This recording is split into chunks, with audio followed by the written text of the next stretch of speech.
Holy Spirit is telling somebody today that He wants to use you to be an abundant source for other people, and you have to come out of a scarcity mindset. How you'll know if this word is for you is you feel it in your spirit that God wants to use you for greater, but you constantly come up against this feeling of, Lord, where's the provision? I don't even feel like I have enough for myself and my family. So you use that as an excuse to not invite the people to dinner, not reach out to the people, not give your time and energy away because you feel like you have to conserve it. You feel like you have to be your own protector of the peace when God wants to be that for you, and He wants to move through you. Heavenly Father, I just pray that every single person that needs to see this video, that you place this in front of them. Father, I know that you're using your people. You want to use them like you did in the book of Acts, where the people sat together at the tables and they worked out the situations that were not good with each other. Some people even sold their homes to be generous to the ones in need. Father, in Jesus' name, we surrender to what you're trying to do. Holy Spirit, do a work in our lives. In Jesus' mighty name, amen. This word has been developing over time because the Lord has been talking to me about getting out of the place where I feel scarcity.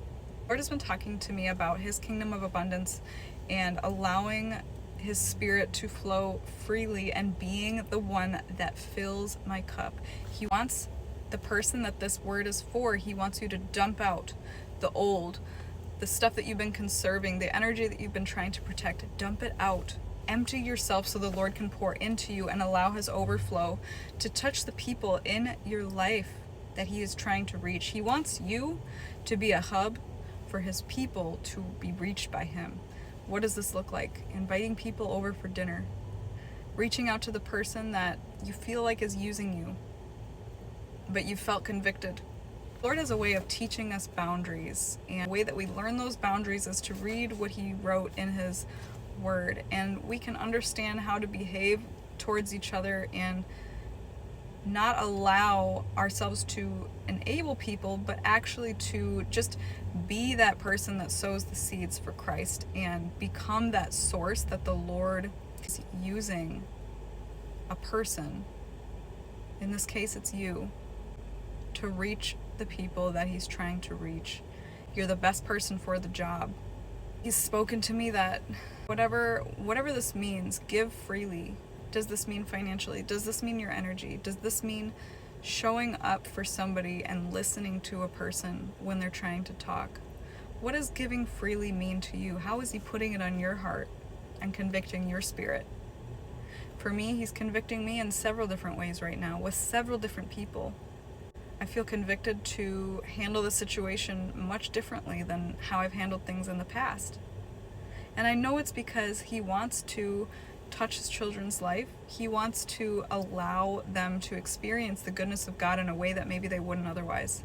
Because maybe those people aren't willing to go to church. Maybe they're not believers. So how is the Lord going to reach the people that He loves if they're not willing to go to church? Through other people that are connected to them. Never underestimate the seeds that the Lord's planting in those that you feel like they've rejected the Lord, you feel like they want nothing to do. To always be ready to demonstrate what the kingdom of God is like and why it is so amazing. So as I close out, I just want to pray over you that you have the courage and the boldness to step into this calling. Heavenly Father, I just ask that you give them just the strength that they need and the conviction to walk this out boldly with obedience. Father, give them courage. Help them to feel your Spirit going with them so that they can be obedient and do what you have asked them to do. In Jesus' mighty name. All right, family, that is all for now. I will see you in a future video. Bye.